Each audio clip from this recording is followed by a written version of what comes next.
Olá, eu sou Walter Maciel e estou aqui conversando com a nossa cogestora da área macro, Ana Abrão, e o nosso economista-chefe, André Miller, sobre o nosso podcast macro referente ao mês de outubro de 2020. Pessoal, bom dia, tudo bem? Bom dia, tudo bom. Walter, tudo bem.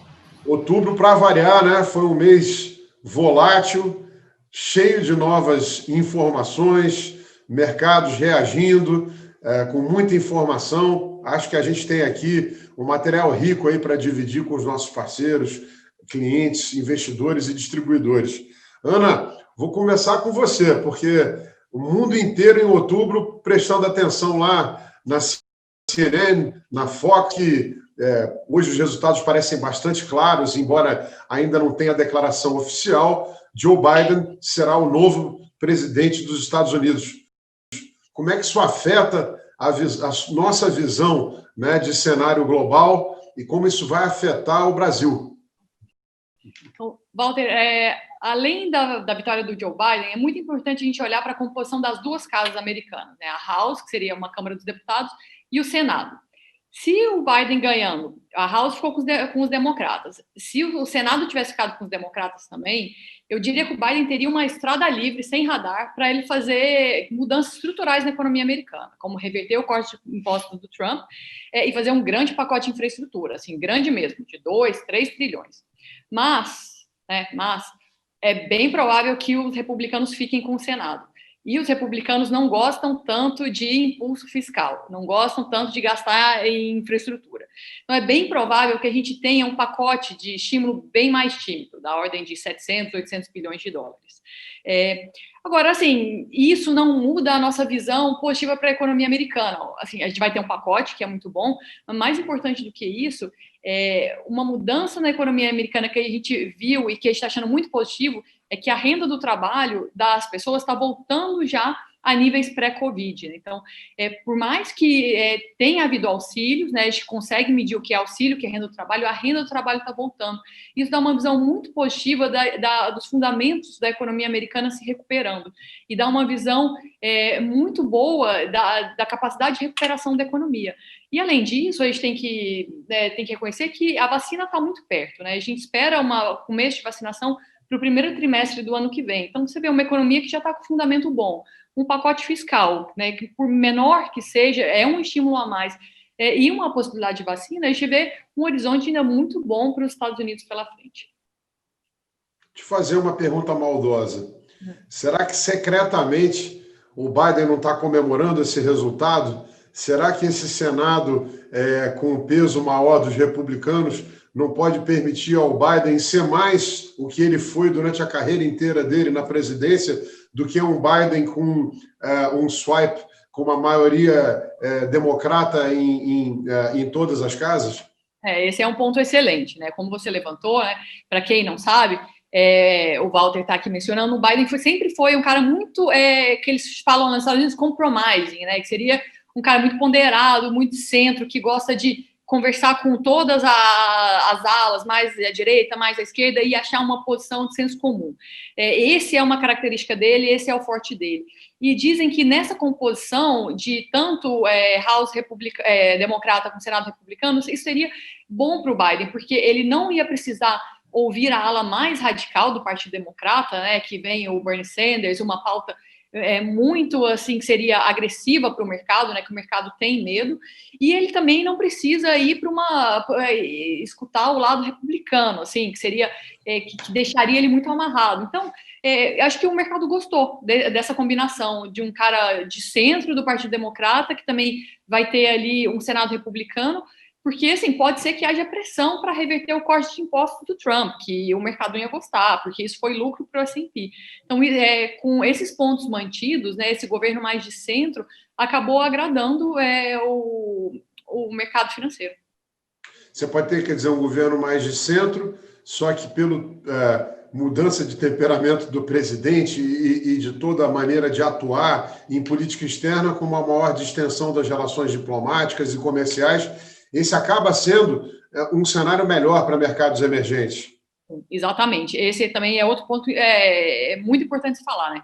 Com um presidente um político mais tradicional, né, que entende os sinais da diplomacia, que entende a importância da estabilidade na política externa, a gente pode voltar a ter um crescimento da corrente de comércio, né? Então, isso era uma coisa que a gente bateu muito lá atrás, quando começou a guerra comercial com a China, a corrente de comércio começou a cair.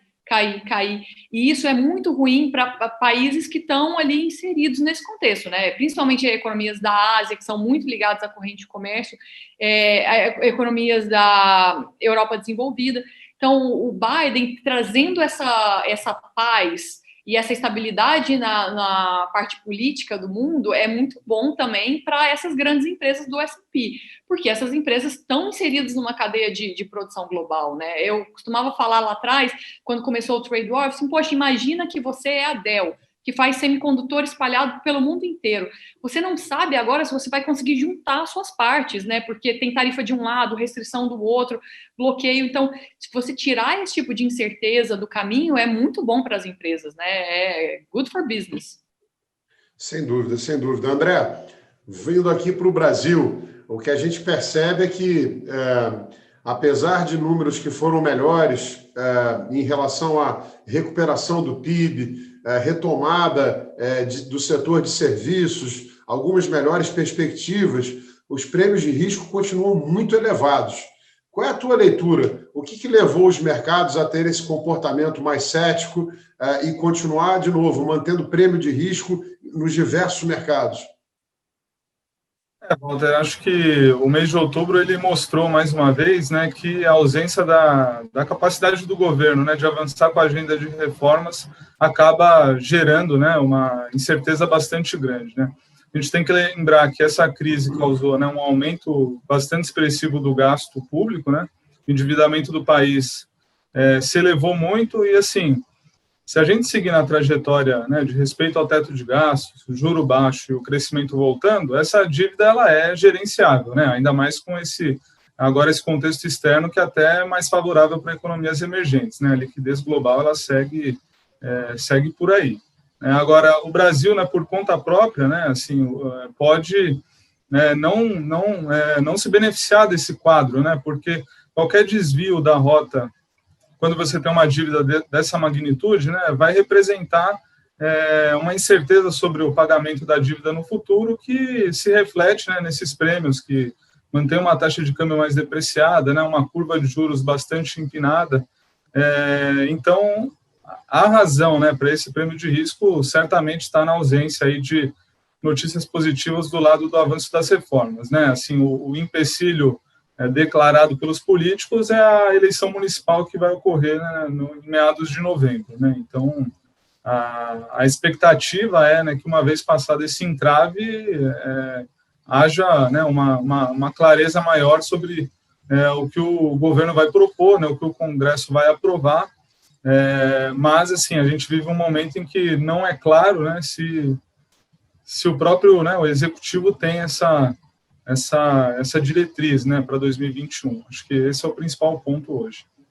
O mercado hoje, quer dizer, do ponto de vista do lado positivo, o que poderia mudar, quebrar as expectativas e nos levar a um caminho mais benigno seriam reformas, mas o mercado hoje, pelo que você está nos contando, parece muito cético ainda em relação à capacidade do governo de realizá-las. Mas, por outro lado, do lado negativo, o que poderia ser aí a palha nas costas do camelo, do ponto de vista de as expectativas realmente se deteriorarem, seria uma segunda onda, né, que levaria a um novo esforço fiscal. É assim que se enxerga?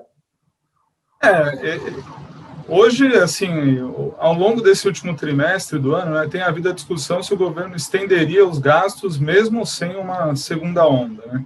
Acho que esse risco é menor hoje porque os entraves institucionais para o governo conseguir gastar aí, né, de maneira expressiva no ano que vem, sem aprovação do Congresso, parece bastante grande.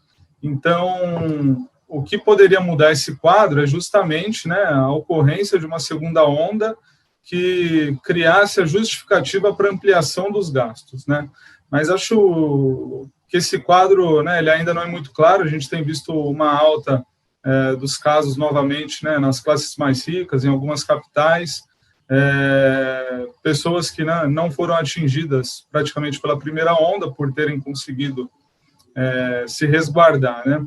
Então, assim, não é muito claro que isso vai levar a uma onda tão impactante quanto a primeira, que vai atingir a economia na mesma magnitude que a primeira onda, né? Eventualmente, eu acho que assim, o efeito poderia ser mais em desacelerar a retomada de serviços, que até aqui tem sido também rápida, né?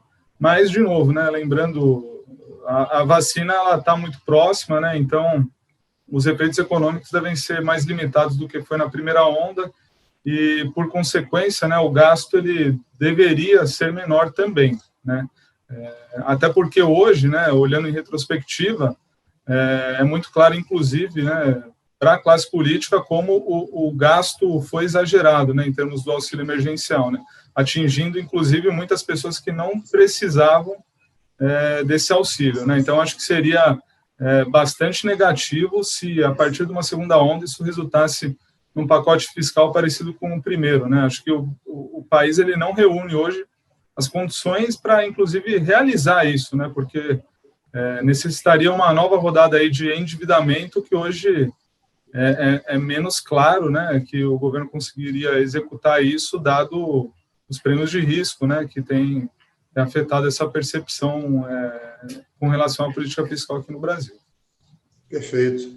Ana, dado esse cenário internacional e o cenário local, como é que nós temos posicionado nossos fundos e como é que nós esperamos aí gerar o retorno, né, para os nossos investidores nos próximos meses? Quais são as nossas principais apostas? Bom, no Brasil, a cautela com o cenário, principalmente fiscal e toda a incerteza em relação à segunda onda, como a Andrea bem mencionou, estão refletidas nas posições, né? A nossa principal posição, que era a posição de juros, da manutenção da Selic em um patamar baixo, por bastante tempo, essa posição ela foi opcionalizada. Então, ela está em uma estrutura de opções. O que isso muda, né? A gente tem uma perda limitada, né? Então, a gente está ali tentando proteger o capital do cotista na eventualidade de uma piora fiscal muito forte, e no caso do Banco Central ter que subir juros, né? Seria um caso extremo, né? E caso, de fato, a taxa de juros se mantenha estável por mais tempo, essa posição ela vai sendo monetizada ao longo do tempo, que é uma estrutura de opções. Então, a gente preferiu manter as visões otimistas, né, de um jeito com perda limitada. As posições... Nós resolvemos abrir mão de um pequeno pedaço do ganho para ter esse seguro, exatamente, mas, em compensação, proteger o fundo caso essa perspectiva não se concretize. Exatamente. E em bolsa a gente está com posições muito táticas, né, tentando pegar oportunidade de mercado mais do que fazer uma posição estrutural. Eu diria que no mercado externo, a gente tem esse fundamento positivo para a economia americana, que é refletido em posições compradas em S&P, né? Tanto na posição core do fundo, quanto em livros individuais e posições de valor relativo. A gente tem uma visão positiva com a economia americana, acha que um jeito de expressar isso é comprando bolsa lá, e nessa bolsa, no caso, é o S&P. Maravilha. Pessoal, muito obrigado. E até o mês que vem. Estaremos de volta com o nosso podcast. Um abraço a todos.